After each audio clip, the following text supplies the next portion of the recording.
আসসালামু আলাইকুম এভরিওয়ান। আজ দুপুরে আমি আবার বিরিয়ানি রান্না করতে চলে এসেছি। তো আমি যেটা করেছি, প্রথমে পেঁয়াজ বেরেস্তা করে উঠাই নিয়ে মাংসগুলোকে ভালো করে ধুয়ে পানি ঝরিয়ে দিয়ে এখন পেঁয়াজ বাটা, তারপরে হচ্ছে আপনার রসুন বাটা, আদা বাটা, জিরা বাটা সব আমি পরিমাণ মতো দিয়ে নিয়েছি। এখন দিলাম লবণ, মরিচের গুঁড়া দিয়ে দিচ্ছি।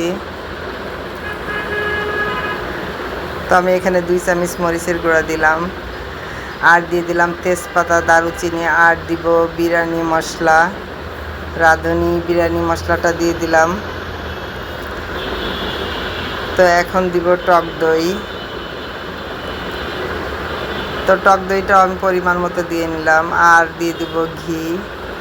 তো এখন সবগুলা আমি ভালো করে মেখে নিব।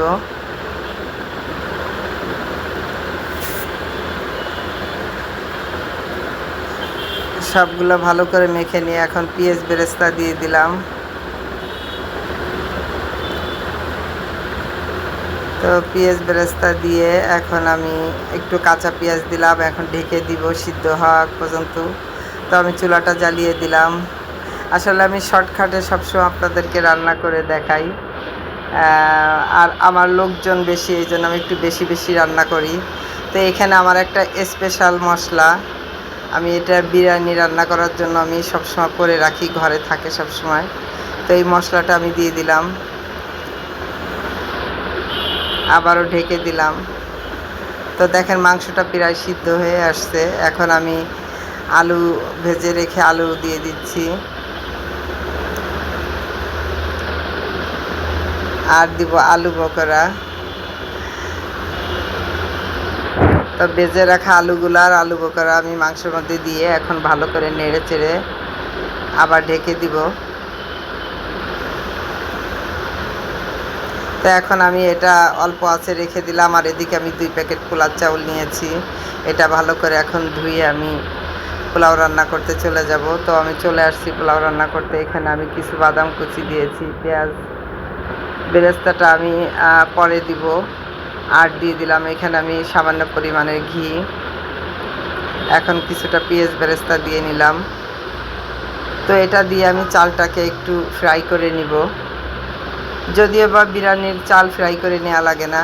তো এদিকে দেখেন আমাকে আনারস মাখে দিয়ে গেছে আমার ছোটো ভাই, আমি খাচ্ছি খুব মজা করে। তো যাই হোক, চালটাকে আমি একটু ভালো করে নেড়ে চেড়ে একটু লবণ দিয়ে দিলাম। খুবই শর্টকাটে আমি আজকে বিরিয়ানি রান্না করে দেখাবো আপনাদের। তো এখন আমি গরম পানি দিয়ে দিলাম চাউলের মধ্যে, আর দিয়ে দিব সামান্য পরিমাণের গুঁড়া দুধ।